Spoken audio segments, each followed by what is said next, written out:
Welcome to the Libido Lounge, where we focus on all things love, lust, and libido.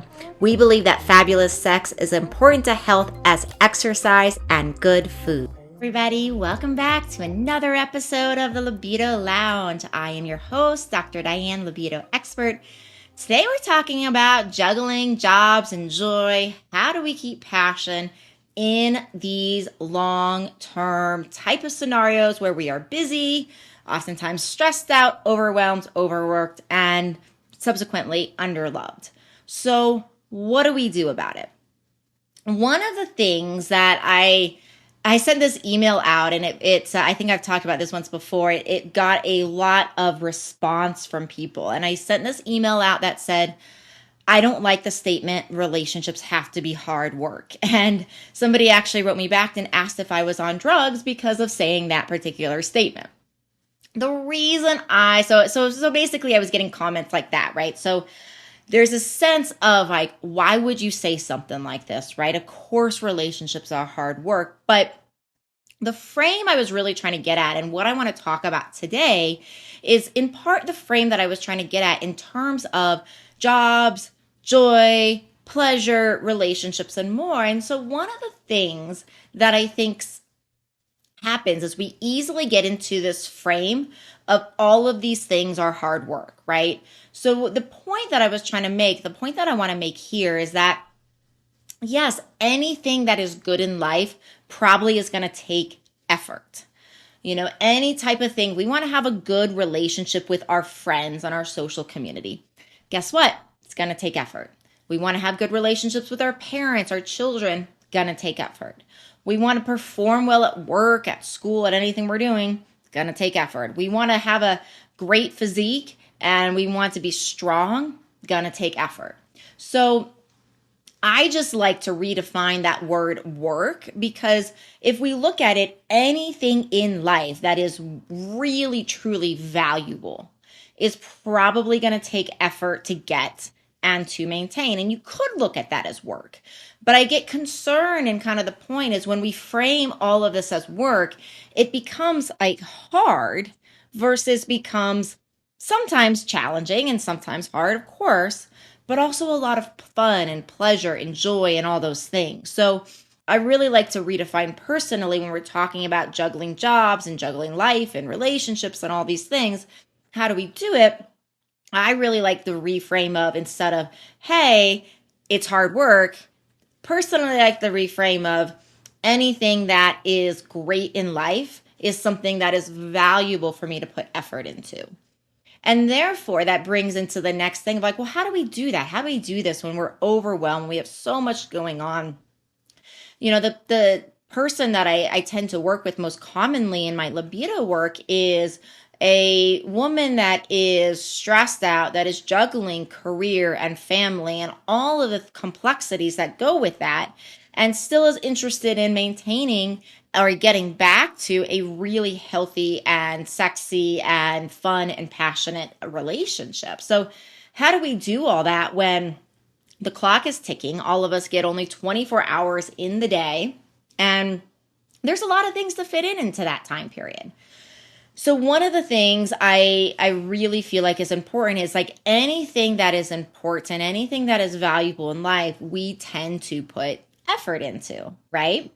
So if we're under that foundation, that things in life that are worth putting effort into are things we love oftentimes, or things that we find valuable. Maybe you don't love your job, but you, of course, value the ability to provide for yourself, your family, your loved ones, those sorts of things. So essentially, how do we get it all done? We do get it all done by making sure we have space for it. And so when it comes to juggling jobs and joy and how do we get back into that joyous part of our life, one of the things I find is that oftentimes people try to fit in, this moment here, this moment there, of like, if they're lucky, they squeeze in that moment of relaxing and fun and of connecting without actually scheduling it. And so when it comes to, say, exercise is one of the things I come back to and I use as an example most frequently because it's very common. I find that people find 15, 20, 30, 45 minutes, sometimes even longer, to put into the gym on a multiple day a week basis, right? So we build that in and we schedule it. We know we have our class at 6 a.m. We know we have to get to the gym by 5:30, or we do it on our way home from work, whatever. There's a plan for it. And part of juggling jobs with joy is allowing ourselves to have moments where we are actually, these are our oxytocin, our joy moments, where we're actually getting all of those hormones and we're filling our body and we're actually prioritizing our joy. So I know some of you are listening, you're probably saying like, Dr. D, there's no way. There's no way. Like we have sports games, we have music recitals, we have all these kids, we have sick moms, we have all these different things. And I think one of the things that happens, and especially happens to us women, is it's so easy to start getting into this mindset of like the perfect woman who can juggle all of these different types of things. And when we juggle all of these different types of things, it's easy to be like, we will get taken care of last. And I know I'm preaching to the choir here. I know you guys have heard some of this before when it's like, well, if we don't take care of ourselves, how can we take care of anybody else? But it's a reminder, because one of the things in juggling jobs and joy and relationship and doing it all really is making sure you are literally scheduling time for your oxytocin, for that hormone that's giving you pleasure, that hormone that is actually balancing your stress. So a lot of people out there are talking about mindfulness and meditation as a way of balancing stress. And I think these are wonderful things. They show profound results in research. And another way of really balancing stress and getting that cocktail of hormones in your brain that is stress reducing, that is sleep improving, that is happiness inducing, is increasing your oxytocin. And if we don't have time for it, if we don't make time, it's never going to happen. A really, really wonderful woman who I just deeply respect, a woman named Sam Horn, has a new book out right now. And I just got the pleasure of spending some time with her last weekend, and it's called Some Day is Not a Day of the Week, right? Brilliant title. And one of the points of this book is exactly what I'm talking about here. It's that if we just say, okay, well, I'm going to do that someday, for most of us, it never happens, right? Someday is not a day of the week. Brilliant. So definitely get Sam Horn's book. I totally recommend everything that this woman does. She's completely amazing. And my point within the context of our conversation on the Libido Lounge today is, where are we going to fit the oxytocin, right? Where are we going to fit this? And so one of the things oftentimes, like in business, one of the things that we talk about a lot when I talk to other people like myself that are business owners, is we talk about these 90-day goals. We talk about these year goals, and the goals are usually oriented to like our goals around how many people do we get to help this year? How many more people do we get to touch and make a difference in their lives? And so we have goals around this, right? Very, very common.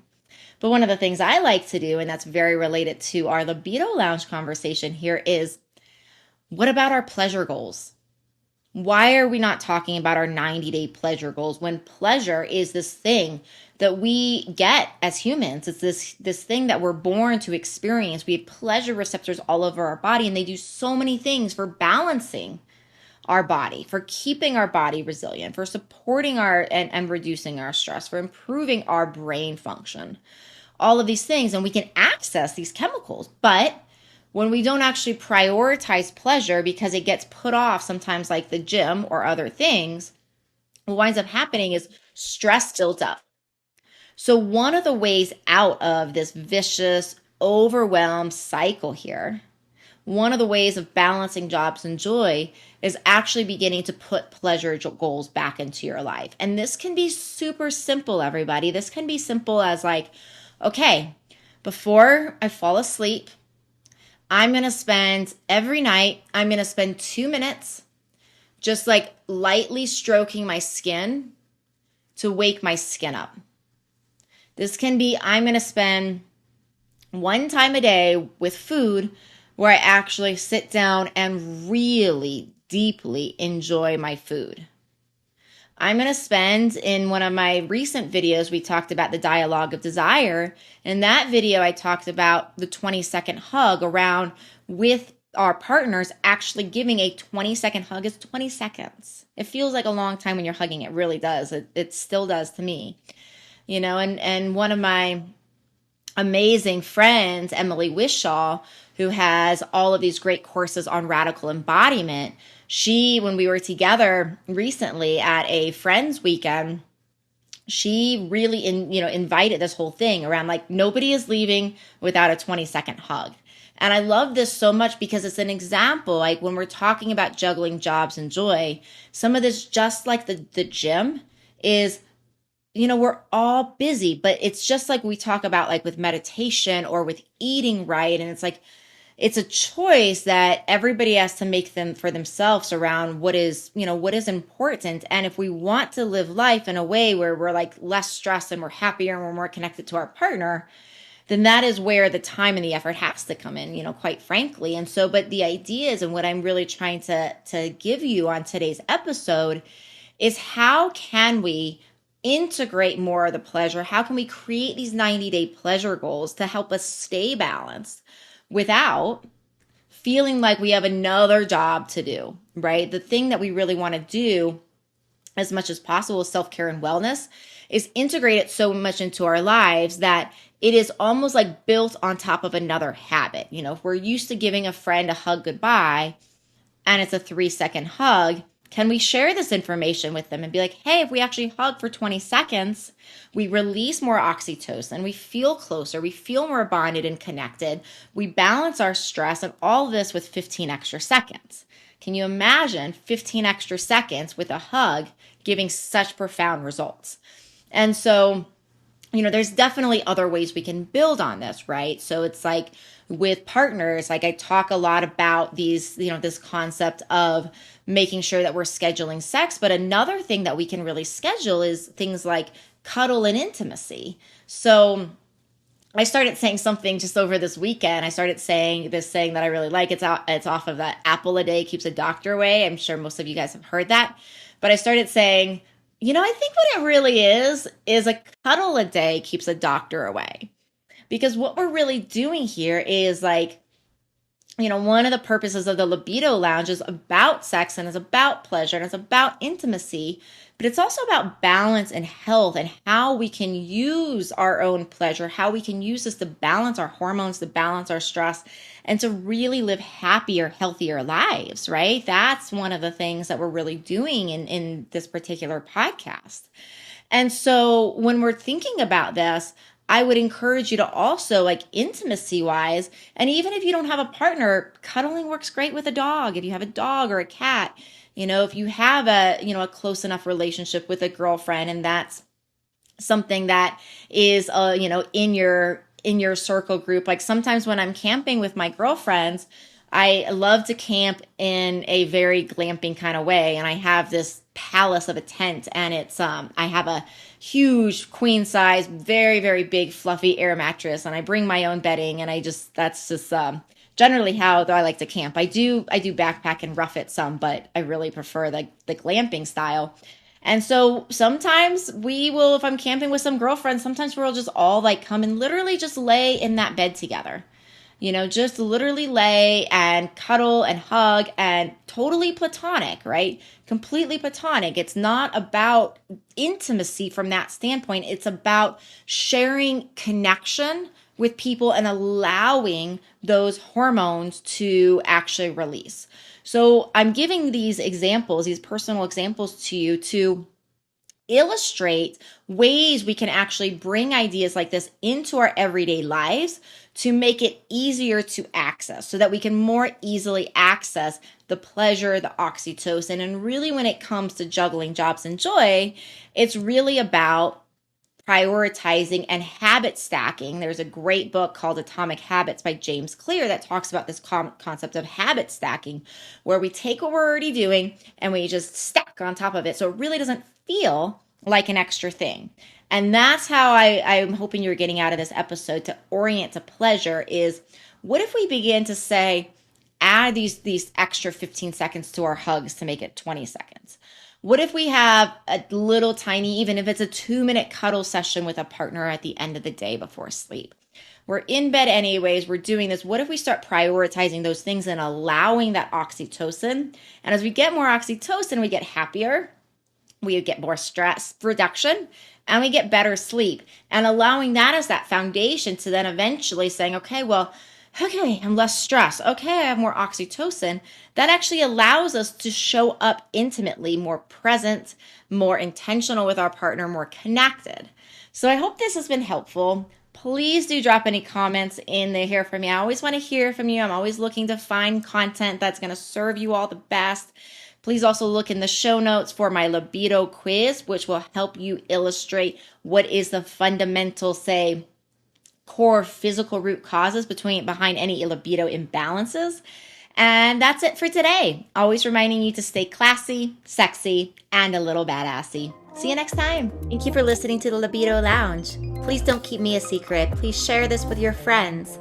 You can find me on YouTube, on Instagram, as well as how to work with me at mylibidodoc.com.